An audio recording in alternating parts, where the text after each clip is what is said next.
E o ano de 2025 promete ser decisivo para o Congresso Nacional, que retoma os trabalhos em um cenário de mudanças e desafios. Aline Beckett. Com a posse de novos presidentes na Câmara dos Deputados e no Senado Federal, uma nova dinâmica deve marcar as relações entre o Executivo e o Legislativo. Hugo Mota, do Republicanos da Paraíba, deve assumir a presidência da Câmara com um perfil mais negociador. Agradecer aqui, primeiramente, a confiança do meu partido. Nós não conseguiríamos construir essa candidatura se não tivéssemos uma bancada forte, uma bancada unida, uma bancada que fala a mesma linguagem e que está aqui nesse momento dando mais uma demonstração dessa unidade que tem feito o nosso partido tão forte, o nosso partido crescer. Já no Senado, Davi Alcolumbre, do União do Amapá, traz uma postura mais firme e combativa. Tenho certeza absoluta que o Senado Federal, como Casa da Federação, escreve novamente na sua história, nos 200 anos de existência, a casa que sempre está ao lado dos estados e dos municípios brasileiros. As prioridades já anunciadas pelo governo no Congresso para o primeiro semestre incluem a reforma do imposto de renda, a PEC da segurança pública e o projeto de lei dos militares. Segundo o senador Randolfo Rodrigues, a reforma do imposto de renda complementa o pacote tributário aprovado, que entra em vigor em 2026, como anunciado pelo ministro Fernando Haddad em novembro. O tema dos supersalários não foi abandonado. Nós temos 2 projetos que estão aqui, um inclusive de autoria da oposição, que vamos debater, e outro que proveio da Câmara. Além disso, o orçamento de 2025 continua sendo uma pendência. Sem a sua aprovação em 2024, o Executivo está autorizado a executar apenas despesas essenciais, como salários, aposentadorias e serviços de saúde.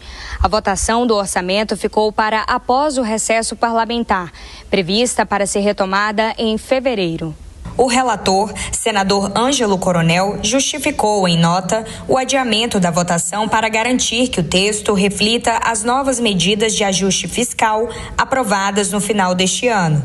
Sem a definição do orçamento, segue então a execução temporária das despesas, que é regulada pela Lei de Diretrizes Orçamentárias, já aprovada e sancionada com vetos pelo presidente Lula. O senador Hamilton Mourão, do Republicanos do Rio Grande do Sul, cita a expectativa do controle de gastos em 2025. A nossa expectativa é que o governo federal efetivamente controle os seus gastos, porque esse é o grande causador do problema que nós estamos enfrentando.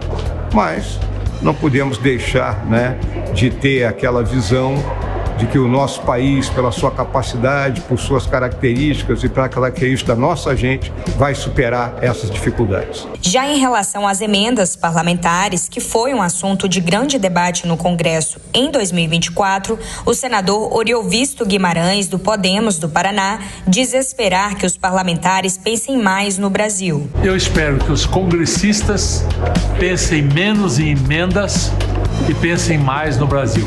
Além das questões fiscais, a agenda de 2025 inclui pautas ambientais, como a COP30, que será sediada em Belém do Pará em novembro de 2025, como lembra o senador Efraim Filho, do União da Paraíba. A agenda econômica deve continuar na prioridade da pauta do Senado, da Câmara, do Congresso como um todo. Dentro de uma agenda social, a questão do meio ambiente, do desenvolvimento sustentável, deve estar também na vitrine, é o ano da COP30. O Brasil é anfitrião em Belém. Então, temas que dão sequência, por exemplo, a regulação do mercado de carbono, que aprovamos, ao CBIO, entre outros temas, devem estar também inseridos nesse grande debate. Com uma agenda variada que engloba questões fiscais, ambientais e estruturais, o Congresso Nacional inicia 2025 com desafios significativos.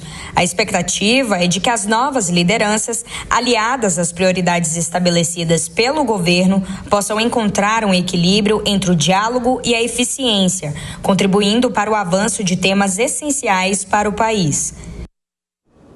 Vamos fazer mais um giro de análises aqui no Jornal da Manhã. Bom, a gente viu aí a Aline falando, né? Será de fato um ano decisivo por diversos motivos. Várias pautas importantes ficaram travadas no ano de 2024 e precisam ser destravadas agora, nesse começo de 2025, né? Entre elas, reformas estruturantes, como a reforma tributária, orçamentárias, inclusive debates sobre políticas públicas sensíveis, né? Além disso, outro ponto importante é a própria dinâmica entre o executivo e o legislativo. Tem mudança, né, para acontecer. Na avaliação de vocês, quais devem ser as pautas prioritárias agora nesse começo do ano, começando pelo Sérgio? Eu não tenho dúvidas que o orçamento. O que o Congresso fez foi uma vergonha. Afinal de contas, eles deixaram para a última semana de atividade no Congresso para fazer a aprovação da LDO, que nada mais é do que a Lei de Diretrizes Orçamentárias, que é algo que tem que ser aprovado, no mínimo, com 6 meses de antecedência, porque é ela que dá o rumo, é ela que dá as diretrizes para o orçamento do governo. E aí, na sequência, dar tempo hábil para todos os deputados, os congressistas, analisarem e aprovarem o orçamento. Só que eles não fizeram dessa forma exatamente para colocar a faca no pescoço do governo, já que estamos num país que, diferente do que, de forma muito bonita, os deputados, os senadores agora, na matéria, estavam comentando que temos que nos preocupar com o desenvolvimento sustentável. Eu concordo, mas é discurso para inglês ver. Afinal de contas, a preocupação dos deputados ficou de forma muito clara, que são as emendas parlamentares. Tanto é verdade que foi esse o motivo que fez com que eles postergassem a votação, inclusive, do orçamento, sendo que não deu tempo. É um absurdo não votar o orçamento do ano seguinte no ano anterior. E agora eles vão ter que resolver esse impasse ainda com polêmica em relação à questão das emendas, já que o ministro Flávio Dino tem feito o jogo duro para eles, porque para o povo brasileiro, o ministro Flávio Dino exige apenas transparência na liberação dessas emendas. E em relação às pautas, tanto na economia quanto na segurança, que eles estão discutindo uma eventual PEC, eu tenho certeza que deveriam ser prioridades. Mas, volto a dizer, primeiro vem o interesse deles, deputados pessoais, próprios, para suas bases, depois vem o interesse do povo brasileiro, infelizmente. Os 2 pontos mais importantes são, sem dúvida, economia e segurança.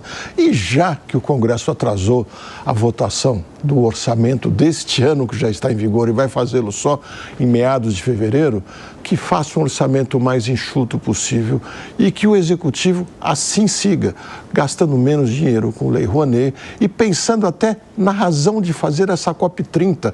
Nós mal tivemos a COP29 no Azerbaijão, não se decidiu nada de importante, a sua vida, a minha vida não mudaram e não vão mudar nada por essa COP29 e muito menos pela 30, que vai ser em Belém, onde a grande maioria da população não tem nem coleta de esgoto, mas vão gastar de 1 a 2 bilhões de reais para organizar a estrutura da reunião. Isso não faz sentido. E na segurança, você certamente, como eu, mora no município, inclusive todo mundo, preocupado com segurança, deve ver a Guarda Civil Metropolitana pouco podendo fazer.